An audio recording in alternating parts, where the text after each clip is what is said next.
नमस्कार, मी संजना. लोकापेक्षा न्यूज मध्ये आपलं स्वागत. पाहूयात आजचे बातमीपत्र.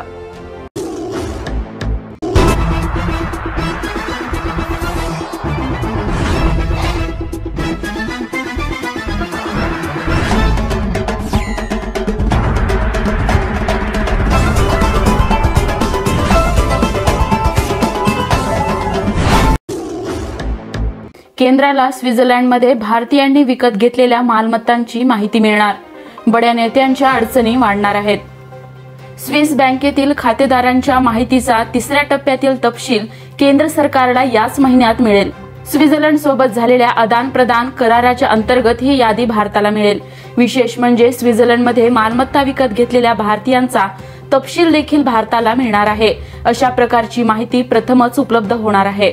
परदेशात असलेला काळा पैसा परत आणण्याचं आश्वासन नरेंद्र मोदींनी 2014च्या लोकसभा निवडणुकीआधी जनतेला दिलं होतं. मात्र 7 वर्षात या आघाडीवर फारसं काम झालेलं नाही. 2019च्या लोकसभा निवडणुकीत मोदी सरकार आणि भाजपनं काळ्या पैशांचा मुद्दा फारसा वापरला नव्हता. मात्र आता केंद्र सरकारनं भारतीयांनी स्वित्झर्लंडमध्ये केलेल्या बेनामी गुंतवणुकीकडे लक्ष वळवलं आहे. याच महिन्यात केंद्राला स्वित्झर्लंडमध्ये भारतीयांनी विकत घेतलेले फ्लॅट, अपार्टमेंटसह इतर मालमत्तांची माहिती मिळेल. भारतीयांच्या बँक खात्यांची माहिती तिसऱ्यांदा केंद्र सरकारला मिळणार आहे. 2019 मध्ये पहिल्यांदा, 2020 मध्ये दुसऱ्यांदा सरकारला स्विस बँकेतील भारतीय खातेदारांची माहिती केंद्राला मिळाली. रिअल इस्टेटशी संबंधित तपशील देण्याची तयारी स्विस सरकारनं दर्शवली आहे.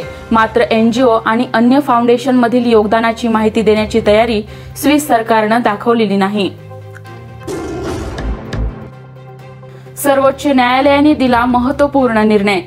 बदलीसाठी कर्मचारी आग्रह करू शकत नाहीत. अनेकदा बदलीवरून सरकारी किंवा खासगी नोकरीतील कर्मचारी आणि संबंधित प्रशासनात वाद होत असतात. मात्र सर्वोच्च न्यायालयाने उत्तर प्रदेशातील एका प्रकरणात बदली संदर्भात महत्त्वाचा निर्णय दिला. इच्छित स्थळी बदलीसाठी कर्मचाऱ्यांना विनंती करता येईल, परंतु तो विशिष्ट ठिकाणी बदलीचा आग्रह करू शकत नाही. आज झालेल्या या प्रकरणाच्या सुनावणी दरम्यान न्यायालयाने हा निकाल दिला आहे. अमरोहामधील एका महाविद्यालयामध्ये याचिकाकर्त्या महिला मानसशास्त्राच्या प्राध्यापिका म्हणून काम करतात. मात्र त्यांना नोएडामध्ये पदव्युत्तर महाविद्यालयामध्ये बदली करून हवी होती. अलाहाबाद उच्च न्यायालयाने या संदर्भातील त्यांची याचिका 14 सप्टेंबर 2017 मध्ये फेटाळून लावली होती. त्यानंतर त्यांनी थेट सर्वोच्च न्यायालयात धाव घेतली. या पार्श्वभूमीवर सर्वोच्च न्यायालयात या संदर्भात सुरू असलेल्या सुनावणीनंतर न्यायालयाने हा निर्णय दिला आहे.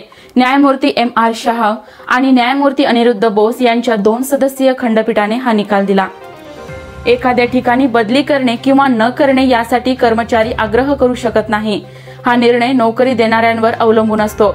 गरजेनुसार ते या बदल्या करत असतात, असं न्यायालयाने यावेळी म्हटलं आहे.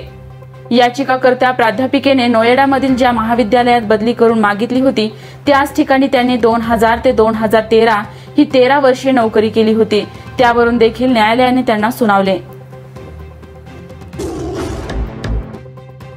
नागपूर, अकोला, वाशिम, धुळे, नंदुरबार या 5 जिल्हा परिषदांच्या निवडणूक ओबीसी आरक्षणाशिवायच होणार. नागपूर, अकोला, वाशिम, धुळे, नंदुरबार या 5 जिल्हा परिषदा आणि त्या अंतर्गतच्या 33 पंचायत समित्यांमधील पोटनिवडणूक ओबीसी आरक्षणाशिवायच होणार आहेत. याआधी स्थगित केलेला पोटनिवडणुकीचा कार्यक्रम स्थगितीच्या टप्प्यावरून पुढे राबवण्यात येईल, असं आयोगाने स्पष्ट केलं. पोटनिवडणुकीची तारीख लवकरच जाहीर केली जाईल, असंही राज्याचे निवडणूक आयुक्त UPS मदान यांनी सांगितलं. कोरोना संदर्भातील शासनाची अधिसूचना ही निवडणूक आयोगाला निवडणुका घेण्यापासून रोखू शकत नाही आणि स्थानिक स्वराज्य संस्थांच्या निवडणुका घेण्याचा पूर्ण अधिकार हा आयोगाचाच आहे, असा निकाल सुप्रीम कोर्टाने शनिवारी दिला होता. कोर्टाचा हा निर्णय ठाकरे सरकारसाठी मोठा धक्का मानला जात होता. तसंच या पोटनिवडणुकीचा मार्ग मोकळा झाला आहे. याआधी 18 जुलै रोजी ही निवडणूक आहे. त्या टप्प्यावर आयोगाने 9 जुलै रोजी स्थगित केली होती. मदान यांनी स्पष्ट केले की सर्वोच्च न्यायालयाने गेल्या वेळी दिलेल्या निर्देशानुसार राज्य शासनाशी चर्चा करून आयोगाने पोटनिवडणूक आहे त्या टप्प्यावर स्थगित केलेली होती. मात्र आता सर्वोच्च न्यायालयाच्या निकालाने पोटनिवडणुकीचा मार्ग मोकळा झाला आहे. 3-4 दिवसात कार्यक्रम जाहीर केला जाईल. रिझल्ट देणारे अधिकारी आवडतात. ज्यांना काम जमत नाही त्यांनी स्वइच्छा निवृत्ती स्वीकारावी. काम न करणारे आणि ढिलाई करणारे अधिकारी नितीन गडकरी यांच्या रडारवर असतात. गडकरी यांनी पुन्हा एकदा काम न करणाऱ्या सरकारी बाबूंना सुनावलं आहे. मला रिझल्ट देणारे अधिकारी आवडतात. ज्यांना काम जमत नाही त्यांनी स्वेच्छा निवृत्ती स्वीकारावी असं गडकरी यांनी अधिकाऱ्यांना सुनावलं आहे. नागपूरमध्ये रस्ते सुरक्षा कार्यक्रमात बोलताना गडकरी यांनी म्हटलं की सरकारी अधिकाऱ्यांमध्ये संवेदनशीलता नाही. जेव्हा जेव्हा अपघात होतो त्याचा तपास करून अपघात शून्य धोरण कसे राबवता येईल याबाबत कोणीच विचार करत नाही. त्यामुळे सरकारी यंत्रणा अधिक संवेदनशील करून नागरिकांच्या हिताचे निर्णय घेणे गरजेचे आहे. अनेक सरकारी अधिकाऱ्यांमध्ये समन्वयाचा अभाव आहे. एक अधिकारी काय काम करतो हे दुसऱ्या अधिकाऱ्याला माहीतच नसतं.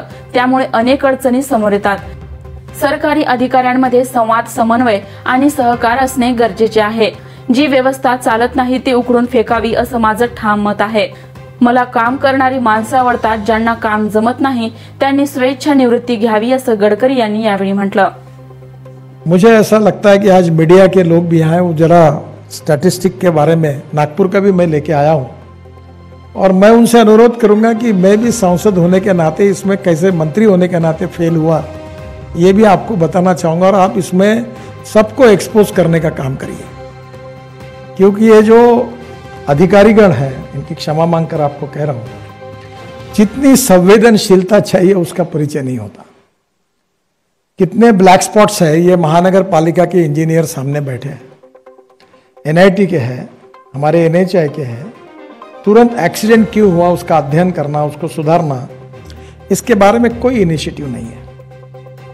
और इसलिए स्वाभाविक रूप से हमारी यंत्रणा को और संवेदनशील बनना पड़ेगा और लोगों के जान बचाने के लिए, रोड सेफ्टी के लिए उनको सहयोग करना पड़ेगा. क्योंकि मैं जानता हूं कि मैं एक बात में भी बहुत क्लियर हूं कि जो व्यवस्था काम नहीं करती उसको उखाड़ के फेंक दो, ये कहने में मैं संकोच नहीं करता. तो मैं एडमिनिस्ट्रेशन में मेरा ब्रीद ही, I like people who can get the things done.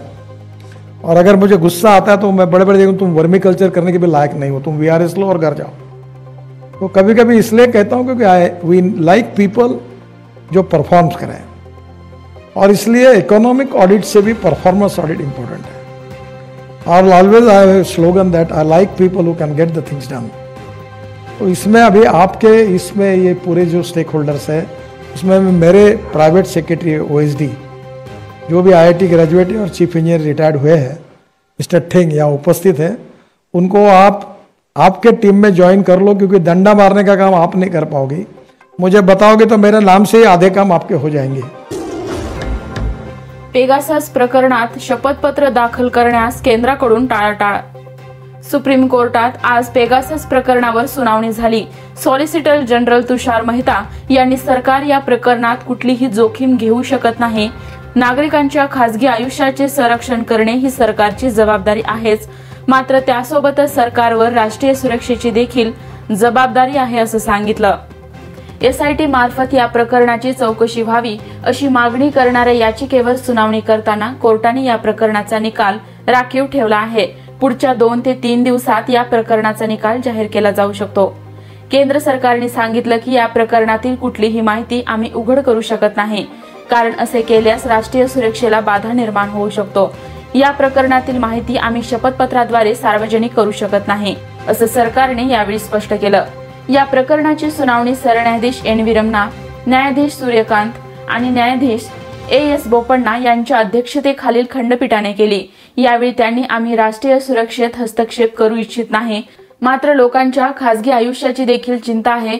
त्यामुळे केंद्र सरकारने पुन्हा एकदा या प्रकरणात शपथपत्र दाखल करण्यास टाळाटाळ करत असल्याचं दिसत आहे. दरम्यान केंद्र सरकारकडून केल्या गेलेल्या युक्तिवादानंतर कोर्टाने निकाल राखून ठेवत असल्याचं सांगितलं. तसंच मेहता यांना तुमच्याकडे 2-3 दिवस आहेत. जर तुम्ही पुनर्विचार केला तर 2-3 दिवसांच्या कालावधीत तुम्ही न्यायालयासमोर तुमची बाजू मांडू शकता असंही सांगितलं. मंत्री हसन मुश्रीफ आणि त्यांच्या कुटुंबाचा 127 कोटींचा घोटाळा असल्याचा आरोप किरीट सोमय्या यांनी केला.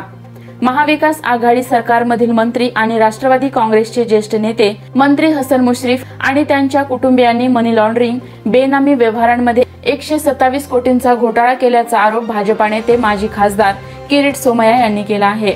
याबाबत सोमय्यांनी हसन मुश्रीफ यांची पत्नी आणि त्यांचे पुत्र नावेद यांच्या विरुद्ध आयकर अधिकाऱ्याकडे तक्रार करून मुश्रीफ कुटुंबियांची चौकशी करण्याची मागणी केली आहे। मुश्रीफ आणि त्यांच्या कुटुंबियांच्या नावावर अनेक कंपन्या आहेत।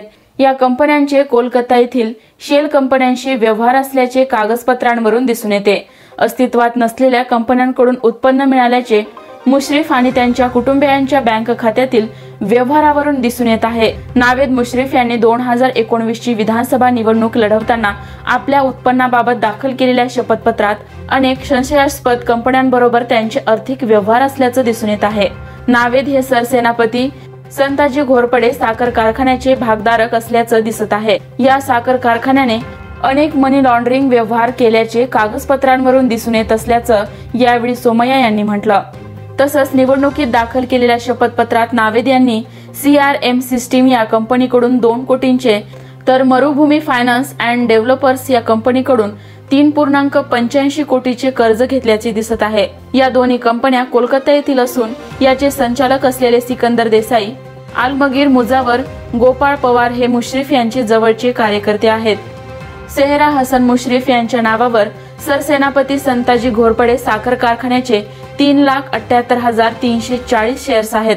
2003 ते 2014 या काळात हसन मुश्रीफ हे राज्यात कॅबिनेट मंत्री होते। या काळात घोरपडे साखर कारखान्याला शेल कंपन्यांकडून कोट्यावधी रुपये मिळाले आहेत असा दावा सोमय्या यांनी केला आहे।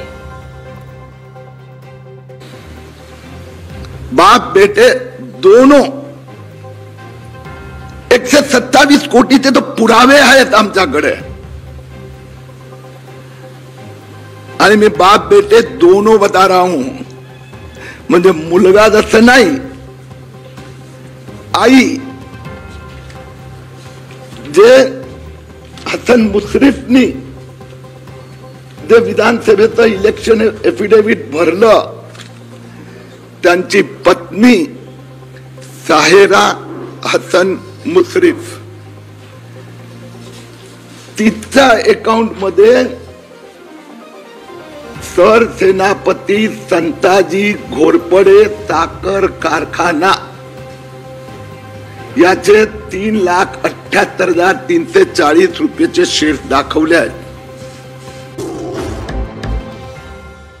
50च्या दशकातील प्रसिद्ध अभिनेत्री वृद्धाश्रमात जगते हालाकीचे जीवन। 1950च्या दशकात आपल्या अभिनय कौशल्याने या मराठमोळ्या अभिनेत्रीने रसिकांच्या मनावर छाप उमटवली होती। 50च्या दशकामध्ये त्यांनी काम करून अनेक चित्रपटाला यशोशिखरावर नेलं होतं। अभिनेत्री चित्रा नवाथे यांनी 1952 साली रिलीज झालेल्या लाखाची गोष्ट या सुपरहिट मराठी चित्रपटात काम केलं होतं। हा चित्रपट इतका गाजला होता की अनेक वर्ष चित्रपटगृहात तो लागलेला होता। त्यानंतर बहिणीच्या बांगड्या, गुळाचा गणपती हा चित्रपट देखील त्यांचे गाजले होते।